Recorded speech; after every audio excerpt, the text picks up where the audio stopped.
আসসালামু আলাইকুম ওয়া রাহমাতুল্লাহি ওয়া বারাকাতুহু। ইন্নাল হামদালিল্লাহ ওয়াসসালাতু ওয়াসসালামু আলা রাসূলিল্লাহ ওয়া বা'দ। এখন যে যেখান থেকে দেখছেন এখন টেলিভিশন, সকলকে স্বাগত জানাচ্ছি। আমি SAR সিবগাতুল্লাহ। প্রিয় দর্শক, আপনারা দেখছেন পবিত্র মাহে রমজান উপলক্ষে এখন টেলিভিশনের বিশেষ আয়োজন রূপায়ণ স্কাই ভিলা নিবেদিত সওয়াল জব পাওয়ার্ড বাই 7 রিং সিমেন্টস, সহ পৃষ্ঠপোষক ZSRM। প্রিয় দর্শক, আমরা এখানে ইসলামী বিভিন্ন প্রশ্নের উত্তর, জীবন ঘনিষ্ঠ বিভিন্ন জিজ্ঞাসা নিয়ে আলোচনা করে থাকি। আর উত্থাপিত এ সকল প্রশ্নের জবাব দিয়ে থাকেন বাংলাদেশের প্রথিতযশা ইসলামিক স্কলারবৃন্দ। তারই ধারাবাহিকতায় আজকে যুক্ত হয়েছেন বাংলাদেশের প্রখ্যাত পত্রিকা মাসিক মদিনার সম্পাদক জনাব মাওলানা আহমদ বদরুদ্দিন খান। আসসালামু আলাইকুম রহমতুল্লাহ। ওয়ালাইকুম আসসালাম ওরহমতুল্লাহি ওয়াবারাকাতুহু। মুহতারাম, এই যে রমজান মাস বলা হয় শাহরু রমাদানাল্লাযী উনজিলা ফীহিল কুরআন, যে এটি এমন একটি মাস যে মাসে মহাগ্রন্থ আল কোরআন অবতীর্ণ হয়েছে। তো রমজান নিয়ে অনেক কথার মাঝে আমাদের মা বোনেরা বিশেষ করে তারা জানতে চায় যে আসলে রোজার প্রকারভেদগুলো কি কি, এই বিষয়গুলো নিয়ে যদি একটু বলতেন। রোজা মূলত 5 বা 6 প্রকার ফিকহাবিদদের দৃষ্টিতে, যেমন ফরজ, জি, ওয়াজিব, সুন্নত, নফল, এমনকি হারাম এবং মাকরুহ রোজাও আছে। আচ্ছা আচ্ছা আচ্ছা, তার মানে রমজানের যে রোজাটা রাখি এটা ফরজ রোজা। তারপরে আপনি মান্নতের রোজাটা ওয়াজিব।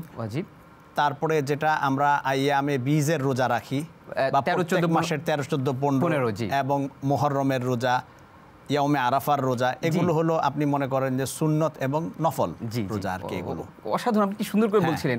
এবং যে 5টা দিন বছরে রোজা রাখা নিষেধ, যেমন 2 ঈদ, আইয়ামে তাশরিক, তখন রোজা রাখা হারাম। এর পিছনে যদি একটু ফিলসফিটা বলতেন, যে যেহেতু ঈদের দিন, একটা আনন্দের দিন, কেন রোজা রাখবেন? যেহেতু আল্লাহ পাক এই 30 দিন রোজা রাখার পরে আমাদেরকে সুবিধা দিয়েছেন, আর আল্লাহ পাকের দেয়া সবগুলি সুবিধা গ্রহণ করা আমাদের জন্য ওয়াজিব সেখানে। আচ্ছা আচ্ছা আচ্ছা। তাই ওই দিন রোজা রাখাটা মানে আল্লাহর হুকুমের ব্যত্যয় ঘটানো। আল্লাহ যে সুযোগটা দিয়েছেন সেই সুযোগটা গ্রহণ করাই সেখানে বাঞ্ছনীয়। আচ্ছা আচ্ছা। আর আপনি মনে করেন যে মাকরুহ রোজা হয়েছে, যেমন শুক্রবার দিন একটা সাপ্তাহিক ঈদ বলা যায় আমাদের জন্য। ওই দিন কোনো কারণ ছাড়া, কারো যদি কাজা না থাকে, তাহলে এমনিতেই নফল রোজা রাখা মাকরুহ। আচ্ছা আচ্ছা আচ্ছা, মানে এটা ফিকহাবিদগণ এটাকে মানে অপছন্দ করেছে। আচ্ছা আচ্ছা। মুহতারাম, আপনি বলছিলেন যে মান্নতের রোজা রাখাটা ওয়াজিব। তার মানে অনেকে জানতে চায় যে কোনো কারণে সে নিয়ত করেছিল যে আমি একটা রোজা রাখবো, এখন রোজা না রাখে তাহলে কি ওয়াজিব তরকের গুনাহ হবে? তার অবশ্যই গুনাহ হবে। সে যদি যখন তার মনে হবে তখন সে রোজা রাখবে, আর যদি রোজা রাখতে যখন মনে হয় তখন সে অক্ষম হয়, তখন এটার ফিদিয়া দিয়ে দিবে। আচ্ছা আচ্ছা। মানে ওয়াজিব তার কাছ থেকে কোনো অবস্থাতেই রিমুভ হবে না যতক্ষণ পর্যন্ত সে এটা ফিদিয়া অথবা রোজা দুটোর একটা না দিয়ে। চমৎকার করে মানে একের পর এক প্রশ্ন আসছে। এই যে ফিদিয়া নিয়ে বলছেন, আসলে রমজানের ফিদিয়াটা তাহলে আসলে কি, এটা যদি একটু। রমজানের ফিদিয়াটা হলো আমরা যেরকম আপনি মনে করেন যে ফিতরা যেটাকে আমরা বলি, ফিতরার সমপরিমাণ, বা আপনি যে স্ট্যান্ডার্ডের মানুষ, মানে যার উপর ফিদিয়াটা ওয়াজিব হলো, উনি যে স্ট্যান্ডার্ডের, ওই স্ট্যান্ডার্ডে উনি সারা দিনে 3 বেলা যে পরিমাণ খাদ্য গ্রহণ করেন, ওই পরিমাণ টাকা মূল্য বা ওই পরিমাণ খাদ্য কোনো গরিবকে দিয়ে দেওয়া, এটা হলো একটা ফিদিয়া। রমজান মাসে কোনো মা সন্তান প্রসব করলো, এখন সে 5 রমজানের সন্তান প্রসব করেছে, তাহলে বাকি 25টা রোজা তার রাখা লাগবে কিনা? হ্যাঁ, তাকে বিলম্বে রাখতে হবে তার সুবিধা মতো, কারণ ইসলাম আপনি জানেন যে মানে মানুষের মানবাধিকারগুলো বা মানবিক দিকগুলোকে সর্বোচ্চ গুরুত্বের সাথে বিবেচনা করেছে।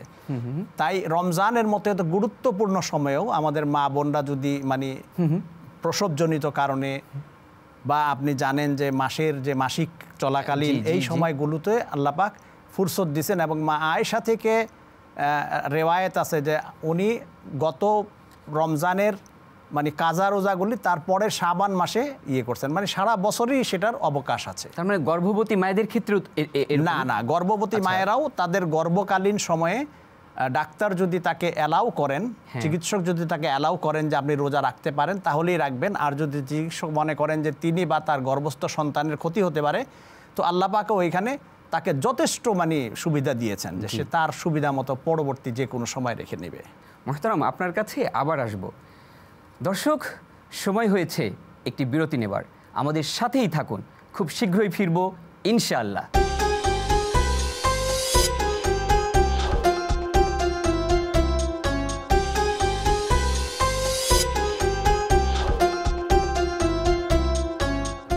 বিরতির পর স্বাগত আরও একবার দেখছেন রূপায়ণ স্কাই ভিলা নিবেদিত সওয়াল জবাব পাওয়ার্ড বাই 7 রিং সিমেন্ট, সহ পৃষ্ঠপোষক জেডএসআরএম। মোহতারাম, একজন বৃদ্ধা মহিলা, সে কঠিন রোগে আক্রান্ত। তো এই ক্ষেত্রে কিছু ডাক্তার পরামর্শ দিয়েছে যে আপনার রোজা রাখার দরকার নেই। এই ক্ষেত্রে সে ডাক্তারের অনুসরণ করবে নাকি সে রোজাটাই রাখবে? কারণ আল্লাহর আদেশ ফামাং শাহিদা মিনকুমুশ শাহরা ফালিয়াসুম, যে তুমি রমজান মাস পেলে তুমি রোজা রাখো। তাহলে সে এই ক্ষেত্রে কোনটা অনুসরণ করবে? আসলে এই ক্ষেত্রে ইসলাম সবার আগে দেখেছে যে চিকিৎসকদের মানসিকতাটা, মানে তারা ইসলাম ধর্মের একজন মুসলমানের ক্ষেত্রে ইসলাম ধর্মের যে বিধিবিধানগুলো আছে সেগুলোর প্রতি তিনি সহানুভূতিশীল কিনা। যদি ওই রকম বিবেচক চিকিৎসক তাকে বলেন তাহলে অবশ্যই তিনি পরবর্তীতে রাখবেন। আর যদি তার ব্যাধিটা দুরারোগ্য হয় যে কোনো দিন এটা সারার সম্ভাবনা নাই পরবর্তীতেও, সেই ক্ষেত্রে উনি রমজান মাসে ফিদিয়া দিয়ে রমজানের ইয়েটা করে নেবেন, আর কোনো অসুবিধা নাই। অসাধারণ। আপনি এই রমজান মাসে মানে জেনজিদের রোজা রাখার বিষয়ে কিভাবে উদ্বুদ্ধ করবেন? যে আল্লাহ রসুল বলছে যে তোমরা যদি যৌবনে মনে করো যে তোমরা মানে আল্লাহর অবাধ্য হয়ে যাওয়ার সম্ভাবনা আছে, সেই ক্ষেত্রে তোমরা রোজা রাখো। মানে রোজা মানুষের মধ্যে এই রকম একটা ভারসাম্য মানে তৈরি করে যেটা অন্য কোনো ইবাদতের মধ্যে এটা পাওয়া যায় না। হ্যাঁ, সে কারণেই আমাদের যে চিকিৎসকরা আছেন বর্তমানে তারাও কিন্তু মানুষকে পরিমিত খাদ্য গ্রহণের পরামর্শ দেন। এবং আপনি জানেন যে জাপান, কানাডা সহ বিভিন্ন দেশের যে স্বাস্থ্য মন্ত্রণালয় তারা অনেক গবেষণা করে দেখেছে যে রমজান মানুষের মধ্যে যে ভারসাম্যতা তৈরি করে এর চেয়ে উত্তম আর কোনো চিকিৎসা পদ্ধতি নাই। নামাজের মধ্যে ভুল হলে বা ওয়াজিব তরক হলে আমরা সাহু সিজদা দিয়ে থাকি, যদিও বা এটা কিন্তু একদম কমন বিষয়, কিন্তু অনেকেই জানতে চায় যে আসলে কিভাবে আমি সিজদাটা দিব আর কখন এই সাহু সিজদাটা দিতে হয়। শেষ বৈঠক যেটাকে বলে, সেখানে মানে সুহু সিজদা দেওয়ার নিয়মটা হলো যে আপনি সিজদা দিবেন, সিজদা 2 সিজদা দিয়ে উঠে আত্তাহিয়াতু পড়ে সম্পূর্ণ পড়ে তারপরে ডান দিকে সালাম ফিরিয়ে আবার 2টা সিজদা দিবেন, তারপরে উঠে আত্তাহিয়াতু, দরুদ এবং দোয়ায়ে মাসুরা পরে সালাম ফেরাবেন। আর এই সুহু সেজদাটা কিন্তু পুরো একটা রাকাতের স্থলাভিষিক্ত। যদি কোনো কারণে আমার ভুলও হয়ে গিয়ে থাকে তো এটা আমি করব। এমনকি আমি সন্দেহের বশবর্তী হলেও এটা যদি কেউ করে নেন তাহলে আল্লাহ পাক তার নামাজ কবুল করে নেবেন। আচ্ছা আচ্ছা আচ্ছা, আমাদের কমন বিষয় হচ্ছে আমরা কিন্তু নামাজের আহকাম কিংবা আরকান সম্পর্কে আমরা জেনে থাকি, কিন্তু নামাজের ওয়াজিবগুলো সম্পর্কে জানি না। তো আপনি এখান থেকে অন্তত দর্শকদের যদি নামাজের ওয়াজিবগুলোর একটা ধারণা দিতেন। যেমন আপনি মনে করেন যে মানে তাকবীরে তাহরিমা এটা ওয়াজিব, রুকু ওয়াজিব, সিজদা ওয়াজিব, আত্তাহিয়াতু পড়া ওয়াজিব, সূরা ফাতিহা পড়া ওয়াজিব। এরকম নামাজের ওয়াজিবাত 14টা, কেউ বলছেন 16টা, কেউ বলছেন 18টা, এরকম বিভিন্নভাবে বলছেন। মূলত আসলে মানে ওয়াজিব তরক হলে সুহু সিজদা চলে, আরকান শেষ হয়ে গেলে আরকান যদি কোনো কারণে মিস হয়ে যায় তাহলে নামাজ আবার পুনরায় পড়তে হয়। আপনি বলছিলেন যে 40 ঊর্ধ্ব মানুষ তারা একটু মানে তাদের স্মৃতিশক্তি কিছুটা কমে আসে, তখন ভুল করে থাকে। এই নামাজের মধ্যে যদি তারা মানে এই ভুলগুলো থেকে কিভাবে বেঁচে থাকতে পারে, আপনার এই ক্ষেত্রে আপনার পরামর্শটা? এই ভুলগুলোর ক্ষেত্রে অনেক সময় নামাজের মধ্যে নানান রকম দুশ্চিন্তা আসে, যেটা সকলেরই আসে, এমনকি সাহাবায়ে কেরামেরও আসতো। জি। তো আল্লাহর রসুল এটার কয়েকটা পদ্ধতি বলেছেন। জি জি। তার মধ্যে একটা হলো যে তুমি সুন্দর করে অজু করো, কারণ সুন্দর করে যখন মানুষ অজু করে তখন তার শরীরে আর ওয়াসওয়াসা সৃষ্টি করতে পারে না শয়তান। দ্বিতীয়ত উনি বলছেন যে তারপরেও যদি নামাজের মধ্যে আবার তোমার এই ধরনের কোনো সন্দেহ, কোনো রকম তৈরি হয় বা দুশ্চিন্তা আসে, তাহলে তুমি মানে বাঁ দিকে 3 বার থুতু নিক্ষেপ করো। তো সেটা মসজিদে না, ফিকাহবিদরা বলছেন যে পকেটে টিস্যু রাখতে হবে, ওটার মধ্যে 3 বার মানে প্রতীকী থুতু নিক্ষেপ করে দিয়ে যাবে। অথবা নামাজের মধ্যে এসে আউযু বিল্লাহি মিনাশ শাইতানির রাজিম এটাও পাঠ করে নিতে পারে।